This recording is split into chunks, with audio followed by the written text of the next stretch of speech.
Okay, तो वहीं से बात शुरू करते हैं जहाँ पे हमने ख़त्म की थी। सब एंडोकार्डियल मसल जो हैं ये भी बाज़ औक़ात इन्फेक्शन का शिकार हो जाते हैं। और इनके इन्फेक्शन ऐसे होती है कि आउटर सरफेस पर हमें कोई चेंज देखने को भी नहीं मिलता। तो उस वक़्त जो है फिर ईसीजी से पता चलता है कि इन्फेक्शन हो रही है या नहीं हो रही। ओके, अब आप ये देखें, ये लेफ्ट वेंट्रिकल का सब एंडोकार्डियल पार्ट है, तो ये बिल्कुल नॉर्मल है। अब इसके ऑनसेट हुआ, कुछ ही घंटे गुजरे और ये यहाँ पे आपके पास इस्कीमिया डेवलप हुआ और फर्दर वो इन्फेक्शन की तरफ चला गया। और एक ही दिन गुजरा था अभी कि ये सारा एरिया आपके पास ब्लैकिश होने लग गया। ओके, इस लेवल पे अभी हमारे पास माइल्ड इस्कीमिया था, कोई सेल डेथ नहीं हुई थी, लेकिन इस लेवल पर आते आते हमारे पास काफ़ी सारा डाइंग एरिया आ गया।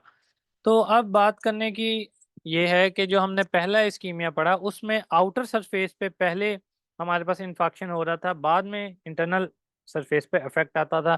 लेकिन ये टाइप वो है सब एंडोकार्डियल में कि हमारे पास अंदर से बाहर की जानिब जो है वो इन्फेक्शन मूव करेगा। और अगर आप इसकी ईसीजी देखेंगे तो आपको ईसीजी में आर वेव का एम्पलीट्यूड कम मिलेगा। उसकी वजह ये होगी कि अब आपका जो हार्ट है वो प्रॉपर पंप नहीं कर पा रहा, और टी वेव आपको टॉलर मिलेगी। और साथ ही साथ हमने जब ईसीजी डिस्कस की थी तो हमने ये पढ़ा था कि एसटी वेव की एलिवेशन हमें ये बताती है कि हमारे जो हार्ट है उसके अंदर क्या चल रहा है, एमआई यानी कि मायोकार्डियल इंफाक्शन चल रहा है। इस वेव में आप देख सकते हैं कि ठीक ठाक एसटी एलिवेशन हुई हुई है, एसटी सेगमेंट आपका एलिवेट हो गया है। तो ये जस्ट सब एंडोकार्डियल मसल की इंफाक्शन की बात थी। अगर आप देखेंगे इसमें मुख्तलिफ लीड्स में तो आपको मुख्तलिफ इसका इफेक्ट नजर आएगा। बाज हो सकता है एक लीड जो है जिसमें क्यू वेव जो है आपको ट्रांसम्यूरल नजर आए। ओके, ये ऐसा जितनी इंपॉर्टेंट नहीं है, इसको आप रहने दें। अच्छा, अब आपका हार्ट जो है वो चला गया इन्फाक्शन की तरफ। अब इससे हमें मसाइल किन किन का सामना करना पड़ सकता है।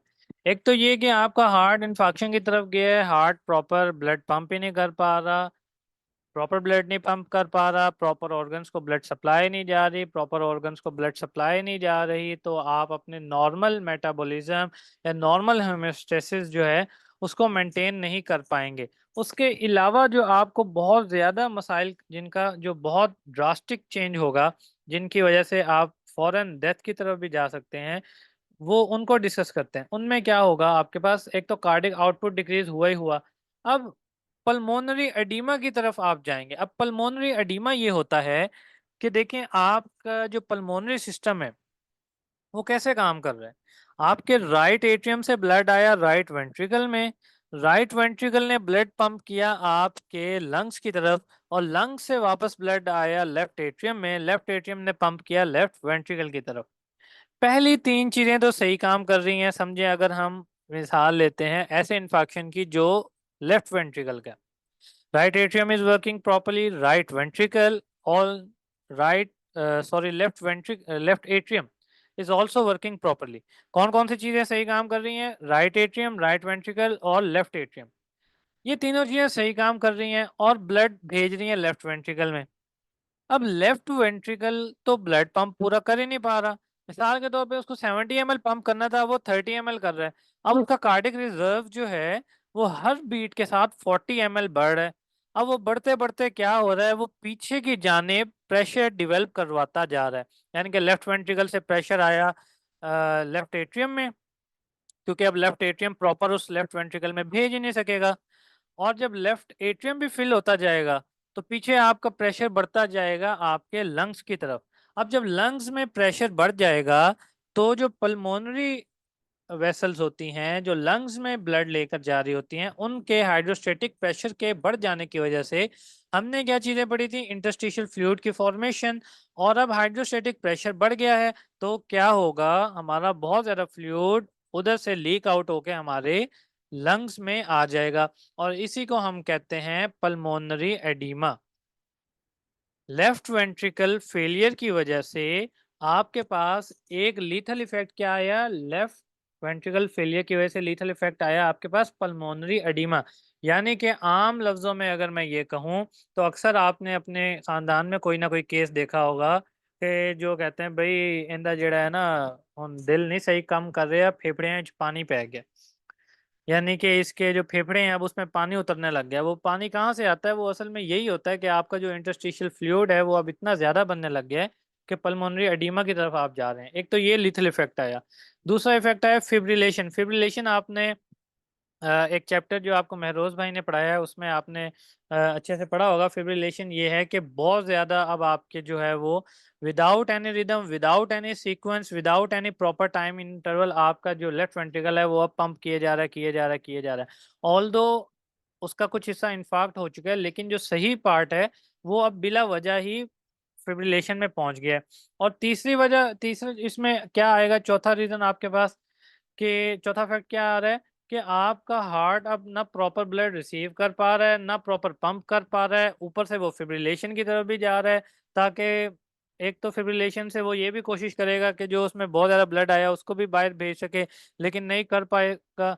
इस सब से क्या होगा, एट द एंड आपका हार्ट जो है वो रप्चर हो जाएगा। ओके। फिफ्थ आपके पास क्या आएगा, clot break away and flows to move peripheral branch of the coronary artery where it blocks this mobile thrombus is called a coronary embolus. ये आपके पास मजीद एम्बोलस वगैरह कॉज करेगा और आपके पास लोकल लेवल पर मस्कुलर स्पैज्म हो जाएगा कोरोनरी आर्टरी का। यानी कि अब एक चीज जो शुरू हुई उसने आप आहिस्ता आहिस्ता आपके हर सिस्टम को डैमेज करना शुरू कर दिया। अच्छा, अगर आप इसी को लेकर जाएं और अप्लाई करना चाहें रेनिन एंजियोटेंसिन सिस्टम पे, अब देखें आपके पास ब्लड प्रेशर तो प्रॉपर बन नहीं पा रहा, ब्लड आपका पंप नहीं हो पा रहा, ना फ्लो मेंटेन हो पा रहा है। अब रेनिन एक तरफ से रिलीज हो रही है तो रेनिन भी बार बार रिलीज होती जाएगी, लेकिन क्या होगा, रेनिन ने वेजो कंस्ट्रिक्शन सेंट्रली करवा दी, लेकिन उसका फायदा तो तब होना जब आपका वीनस रिटर्न बढ़े, और वीनस रिटर्न बढ़ने से आपका जो कार्डिक आउटपुट है वो भी बढ़े। एक तरफ से आप वीनस रिटर्न भी बढ़ाएंगे और लेकिन आपकी इजेक्शन नहीं बढ़ पाएगी। इजेक्शन नहीं बढ़ पाएगी प्रॉपर, फिर से आपके ब्लड फ्लो नहीं मेंटेन होगा, फिर से किडनी कहेगी और चलाओ सिस्टम और चलाओ, और एज अ होल आपकी पूरी बॉडी जो है वो एक शॉक की कंडीशन में चली जाएगी जहां पर कोई भी आपका सिस्टम प्रॉपर वर्क नहीं कर पाएगा। और एट द एंड फिर लोग क्या कहेंगे कि बंदा बड़ा अच्छा था, इन्ना लिल्लाहि व इन्ना इलैहि राजिऊन। वैसे ये जुमला सुनने के लिए भी कि इंसान बड़ा अच्छा था, इंसान को मरना पड़ता है, कैसी बात है। ओके, ये सारी बातें हमने डिस्कस कर ली हैं कि कार्डिक फाइबर जो हैं अब वो प्रॉपरली पंप नहीं कर पा रहे हैं, और इस टर्म को हम क्या कहते हैं, overall pumping strength of such heart decreases moderately. और इसी को हम कहते हैं कि ये सिस्टोलिक स्ट्रेच की कंडीशन में चला गया है कि अब आपका हार्ट जो है वो प्रॉपर पंप नहीं कर पा रहा। ओके। फिब्रिलेशन में जाने की जो वजूहात हैं वो भी अभी हम डिस्कस कर लेते हैं। एक और वजह यहाँ पे मैं बता दूं, अब आपका जो ब्लड है वो डैम्पिंग की तरफ जा रहा है। अब यानी कि क्या हो रहा है, आपका हार्ट तो पंप कर नहीं पाएगा ब्लड, तो ब्लड ने पीछे की जाने भी जाना है, यानी कि वीनस रिटर्न अब आपके कम होता जाएगा। वीनस रिटर्न जब कम होता जाएगा तो आपके जो पाँव हैं, जो टांगे हैं, इनमें भी फ्लूइड लीक आउट हो जाएगा और यहाँ पर भी आपको एडिमा देखने को मिलेगा। अब देखें, सिर्फ हार्ट प्रॉपर काम नहीं कर पा रहा और आपके सारे सिस्टम्स जो हैं वो डिस्टर्ब हो चुके हैं। ओके, ये पल्मोनरी एडिमा को भी हमने डिस्कस कर लिया। पल्मोनरी एडिमा को एक दफ़ा मैं दोबारा रिवाइज कर देता हूँ कि क्या होगा जब आपके पल्मोनरी सिस्टम से ब्लड ने जाना होता है लेफ्ट वेंट्रिकल के पास। अब लेफ्ट वेंट्रिकल जब पंप नहीं कर पा रहा तो पीछे पल्मोनरी सिस्टम में हाइड्रोस्टेटिक प्रेशर जो है वो बढ़ता जा रहा है। अब हाइड्रोस्टेटिक प्रेशर बढ़ने की वजह से पल्मोनरी जो सिस्टम है उसमें से फ्लूइड लीक होके आपके लंग्स में एक्यूमुलेट होता जाएगा और इसको हम कहेंगे pulmonary oedema. Okay. Just give me a minute guys, अभी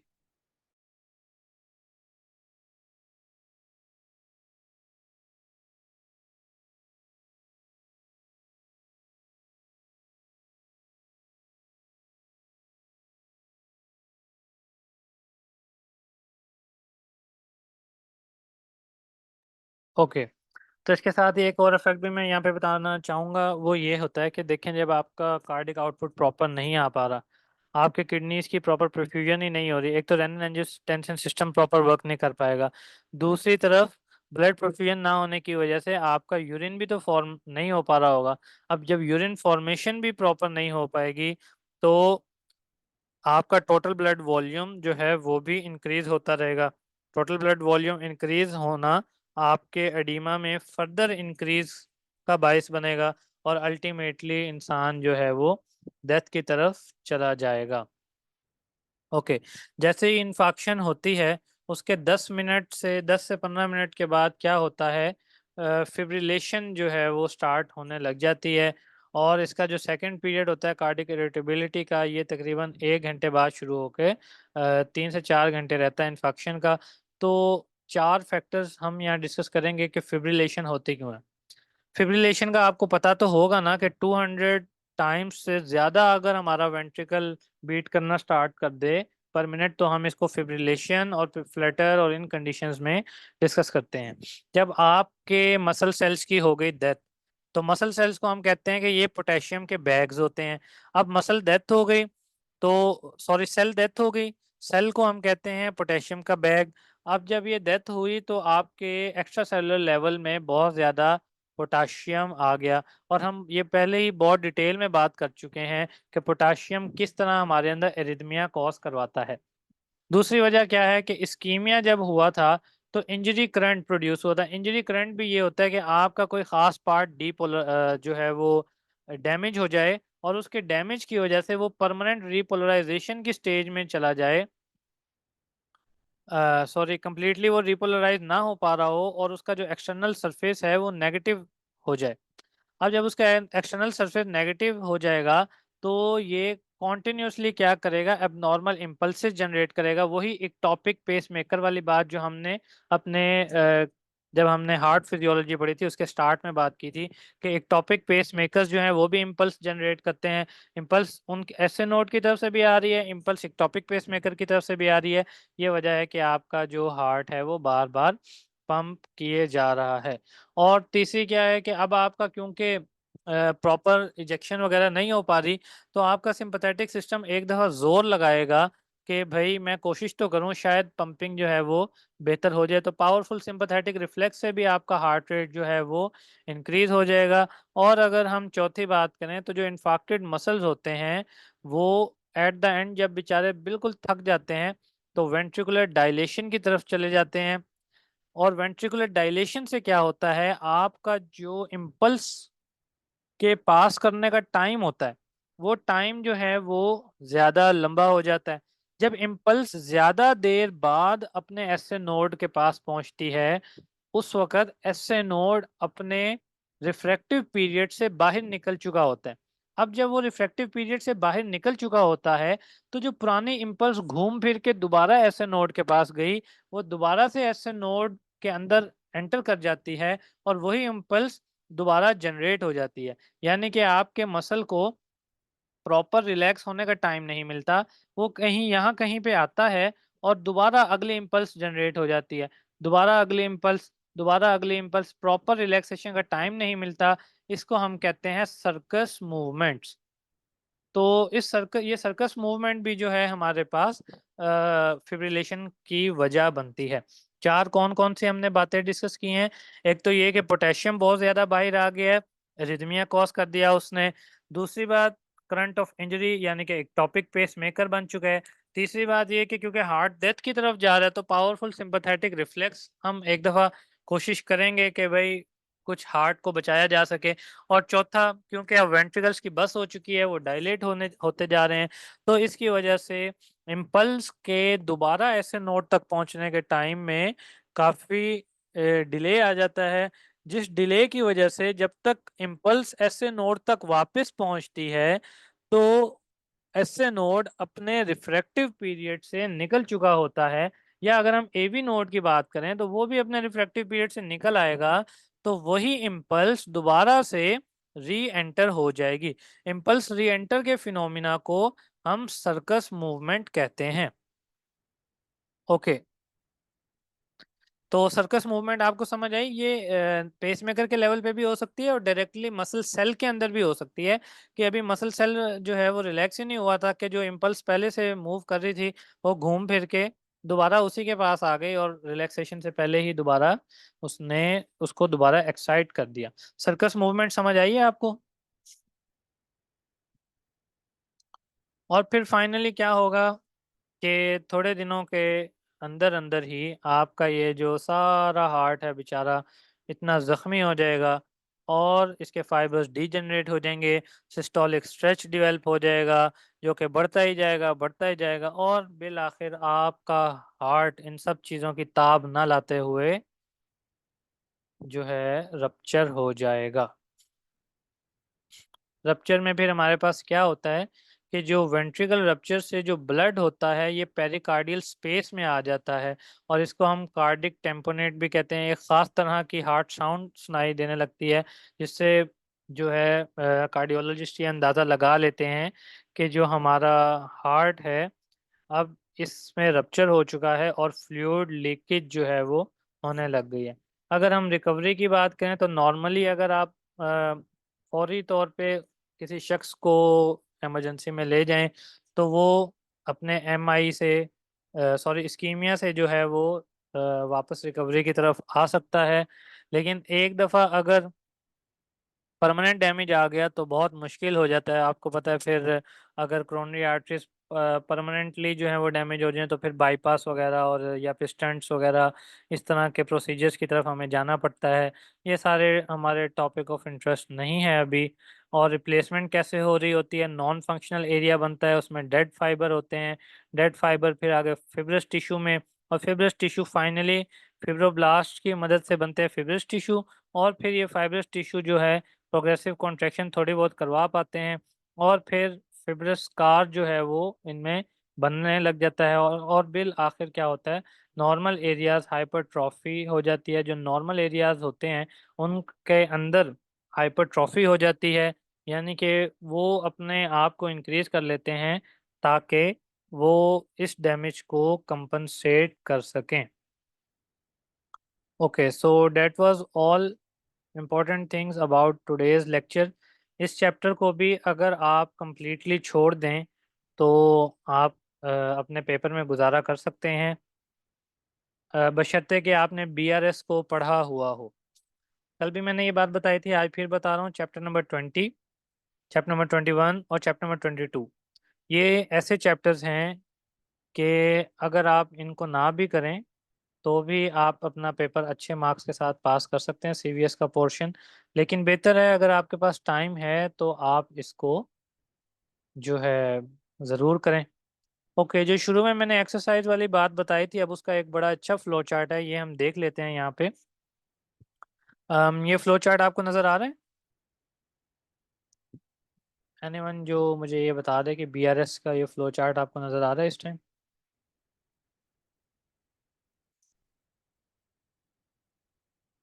ओके,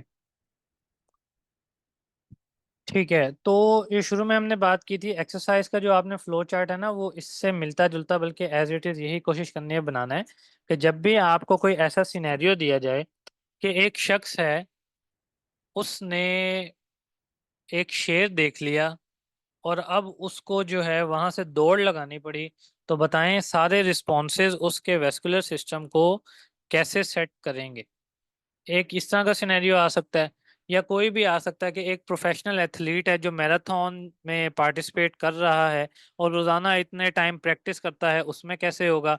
या सिंपली कर सकते हैं कि कोई भी मिस्टर एक्स हैं, a young lad name mister X, जो कि इस टाइम एक्सरसाइज कर रहे हैं, तो उनमें कैसे होगा। कोई भी सिनेरियो आ सकता है एक्सरसाइज के रिलेटेड। तो उसमें आपने इसको सबसे पहले दो चीज़ों में डिवाइड करना है, एक है लोकल रिस्पॉन्स और एक होती है सेंट्रल रिस्पॉन्स या सेंट्रल कमांड। लोकल रिस्पांस पे आपने वेजोडाइलेटरी मेटाबोलाइट्स बनाने हैं। इसको थोड़ा लेंथी करना है, कैसे कि आपने कहना है ऑक्सीजन की डिमांड बढ़ेगी, ऑक्सीजन की कंजम्पशन बढ़ेगी, ऑक्सीजन यूटिलाइजेशन बढ़ेगी, कोई भी अच्छा जुमला आप लिख सकते हैं, न्यूट्रिएंट्स की रिक्वायरमेंट बढ़ेगी, जिसकी वजह से फिर आपने इसके आगे फर्दर दो थ्योरीज का सहारा लेना है। कौन सी? ऑक्सीजन डिमांड थ्योरी और जो हमारे पास दूसरी वेजोडाइलेटरी थ्योरी थी। और एट द एंड आपने ये रिजल्ट निकालना है कि डायलेशन हो रही है स्केलेटल मसल के आर्ट्रियोल्स की, और स्केलेटल मसल के आर्ट्रियोल्स जो हैं वो क्या करते हैं, टीपीआर टोटल पेरिफेरल रेजिस्टेंस को कम करते हैं। ओके, और दूसरी तरफ सेंट्रल कमांड में आपने क्या करना है, सिंपैथेटिक आउटफ्लो को बढ़ाना है। अगर इसके साथ आप अल्फा रिसेप्टर्स की बात कर दें तो बहुत ही अच्छा है, अगर ना भी करें तब भी काम चल जाएगा। सिंपैथेटिक आउटफ्लो बढ़ेगा, पैरासिम्पैथेटिक कम होगा, इससे क्या होगा, वही क्रोनोट्रोपिक, आइनोट्रोपिक, बाथमोट्रोपिक, ड्रोमोट्रोपिक, ये चारों इफेक्ट्स आएंगे आपके पास। हार्ट रेट बढ़ेगा, उसकी कॉन्ट्रैक्टिलिटी बढ़ेगी, कार्डियक आउटपुट बढ़ेगा, और दूसरी तरफ कंस्ट्रिक्शन ऑफ आर्ट्रियोल्स आपने करवानी है सेंट्रल लेवल पे। ये बात मैं बार बार बता रहा हूँ आपको, क्योंकि अक्सर ये बच्चों को कंफ्यूज करती है कि वो कहते हैं भाई कहीं तो वेजोडाइलेशन हो रही है, कहीं जो है वेजो कंस्ट्रिक्शन हो रही है। तो ये क्या फिनोमिना है, जहां पे ज्यादा ब्लड फ्लो चाहिए वहां पे हो जाएगी डायलेशन, और जहां पर ब्लड फ्लो ज्यादा नहीं चाहिए, प्रेशर इंक्रीज करवाना है ताकि वीनस रिटर्न इंक्रीज हो सके और उस ज्यादा फ्लो वाले एरिया को ज्यादा ब्लड पहुंचाया जा सके, वहां पे आपने करवानी है कॉन्स्ट्रिक्शन। और कॉन्स्ट्रिक्शन ऑफ वेन से आपको पता है वीनस रिटर्न बढ़ेगा। तो एज अ होल इन सारे सिस्टम्स का अफेक्ट क्या आएगा, ब्लड फ्लो जो है वो स्केलेटल मसल का इंक्रीज हो जाएगा। ओके, तो मैं अप्रिशिएट वैसे करना चाहूँगा जिन्होंने ग्रुप में जो है रेनिन एंजियोटेंसिन सिस्टम का जो है डायग्राम फ्लो चार्ट बना के भेजा था। आप लोग सारे कोशिश किया करें, ऐसे कामों में पार्टिसिपेट किया करें। आज का आपका काम ये है कि एक पर्सन जो एक्सरसाइज कर रहा है उसका एक अच्छा सा फ्लो चार्ट बना के आपने जो है वो भेजना है। इसमें आप लोकल रिस्पांस भी ऐड कर सकते हैं, और आप न्यूरोनल रिस्पांस और हार्मोनल रिस्पांस जो हमने पहले पढ़े हैं वो भी ऐड कर सकते हैं। तकरीबन सारी चीज़ें हमने कर ली हैं अपने सीवीएस के रिलेटेड। जस्ट कुछ हार्ट साउंड्स पे बात करेंगे अगले आने वाले लेक्चर्स में, और फिर जो लास्ट में होगा जो फिजियोलॉजी से थोड़ा हट के हम बात करेंगे कार्डियो कार्डिक शॉक्स की तरफ। जस्ट वो चीज़ें हमारी रह गई हैं। हमारे पास 2 से 3 मिनट हैं, अगर आपका कोई सवाल है तो आप जल्दी से कर लें। आज का लेक्चर आपको समझ आया है? कोई चीज़ आप चाहें तो मैं रिवाइज कर देता हूँ।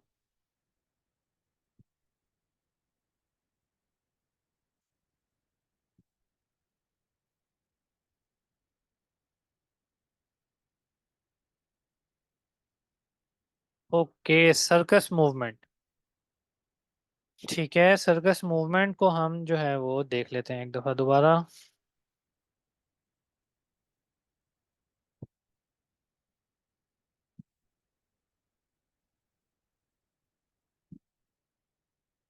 फर्ज करें हमने जो बात की थी, ये मैं एक हार्ट बनाने की कोशिश करता हूँ, ऑल दो it's not a proper heart, और ये हार्ट जैसा लग भी नहीं रहा, लेकिन एज्यूम करें कि ये एक हार्ट है। यहाँ आपका एवी नोड है, यहाँ आपका एसए नोड है। जब एसए नोड इम्पल्स फायर करता है तो क्या होता है, ये एट्रिया में जाने के बाद सारे एरिया को क्रॉस करके दोबारा एसए नोड के पास वापस आती है इम्पल्स। लेकिन इम्पल्स इस एसए नोड में दोबारा एंटर इसलिए नहीं कर पा रही होती क्योंकि आपका एसए नोड उस वक्त किस इस फेज के करीब करीब होता है, या फिर यहाँ कहीं होता है। इसको हम कहते हैं रिफ्रैक्टिव पीरियड। अब रिफ्रैक्टिव पीरियड की डेफिनेशन ही यही है कि अगर रिफ्रैक्टिव पीरियड में जितनी मर्जी स्ट्रॉन्ग इम्पल्स आ जाए, आप न्यू इम्पल्स जनरेट नहीं कर पाते। इसमें भी आगे दो टाइप्स होती हैं, एक और रिलेटिव रिफ्रैक्टिव पीरियड होता है, एक absolute refractive. Absolute refractive period समझे फेज 2 तक होता है कि जितने मर्जी स्ट्रॉन्ग आ जाए आप जनरेट नहीं कर पाएंगे, और रिलेटिव में ये होता है कि अगर बहुत ज्यादा स्ट्रॉन्ग इम्पल्स आ जाए तो आप दोबारा जनरेट कर पाएंगे, बट नॉर्मली इतनी स्ट्रॉन्ग आती नहीं है। अब हुआ क्या, अब फर्ज करें आपका ये जो वेंट्रिकल का हम मसल है इसकी एग्जांपल लेते हैं। इसमें हो ये बेचारा थक हार के डायलेट हो चुका है अपने इन्फाक्शन की वजह से। और होता क्या है, इसमें जो एवी नोड से इम्पल्स ट्रेवल कर रही थी, इस एक पॉइंट से जब वो गुजरी और वापस घूम फिर के जब दोबारा इस पॉइंट तक पहुंची, तो इसने इतना ज्यादा टाइम जाया कर दिया क्योंकि डिले हो रहा है। डिले क्यों हुआ है, वेंट्रिकल आपका डायलेट हो गया। अब डिले होने की वजह से आपका ये जो सेल है ये किसी इस फेज में पड़ा होगा, यानी कि अपने रिफ्रैक्टिव पीरियड से निकल आया होगा। अब जैसे ये रिफ्रैक्टिव फेज से निकल आया है और दोबारा से इम्पल्स आई है तो ये यहीं से नई इम्पल्स जनरेट कर लेगा। नॉर्मली क्या होता है, जब इम्पल्स दोबारा उसी लेवल पे पहुंचती है तो आपका मसल या आपका पेस मेकर अपने रिफ्रैक्टिव पीरियड में होता है, जिससे re entry of the impulse possible नहीं होती। लेकिन जब टाइम, अगर फर्ज करें वो रिफ्रैक्टिव पीरियड है 0.03 सेकंड का, और पूरा टाइम लगता है इम्पल्स को घूमने में 0.02 सेकंड, और अब जब वो वापस उसी पॉइंट पे पहुंचती है तो अभी भी 0.01 सेकंड है, वो इम्पल्स फेड आउट हो जाएगी, री एंटर नहीं हो पाएगी, क्योंकि 0.01 सेकंड है आपके पास किस चीज का, रिफ्रैक्टिव पीरियड का। लेकिन अगर इस सारे ट्रेवल में उसको डिले का सामना करना पड़े, अब वो 0.02 की बजाय 0.04 सेकंड लगा रही है, और 0.04 सेकंड के बाद जब वो वापस मसल के फाइबर तक पहुंचती है तो वो अपने रिफ्रैक्टिव पीरियड से निकला है, लेकिन अभी कंप्लीट रिलैक्स नहीं हुआ, तो वो यहीं से अपनी नई इम्पल्स जनरेट कर लेगा। इसी नई इम्पल्स की जनरेशन को, जो कि under the influence of the previous impulse है, क्योंकि री एंट्री हो रही है इम्पल्स की, इसी को हम कहते हैं सर्कस मूवमेंट। कि एक इम्पल्स जो चली, मैं यहाँ बनाता हूँ दोबारा, एक इम्पल्स जो चली इस पॉइंट पे पहुंची, यही दोबारा चलने लग गई, यही दोबारा चलने लग गई, और एक सर्कस के खेल की तरह जो है आपको ये तमाशा देखने को मिल रहा है बार बार, और इसी को हम कहते हैं सर्कस मूवमेंट। होप सो आपको ये समझ आई होगी। ओके, इम्पल्स रिटर्न ऐसे करती है कि आपके जो मसल फाइबर है ना, जो एक वेंट्रिकल का है, ये तो सारे में इम्पल्स घूम सकती है, क्योंकि सब में आयोनिक चैनल्स हैं, वो वन वे और अदर वे पूरे मसल में घूमती रहेगी। तो जब ये घूम के एक पॉइंट से दोबारा पहुंचेगी तो जो है उसको दोबारा स्टिमुलेट कर देगी, ऑल दो ये वापस एट्रिया में नहीं जा सकती, क्योंकि बीच में होता है फिब्रस टिश्यू। लेकिन ये अपने उस स्पेसिफिक कंपार्टमेंट में तो रह सकती है ना, जैसे अगर एस ए नोड वाला है तो वो एट्रिया से घूम के दोबारा एस ए नोड में जा सकती है, और जो वेंट्रिकल वाली है वो वेंट्रिकल से घूम के दोबारा वेंट्रिकल में जा सकती है। ओके, फ्लो चार्ट रिपीट करना है, कौन सा एक्सरसाइज वाले फ्लो चार्ट की बात कर रही हैं आप?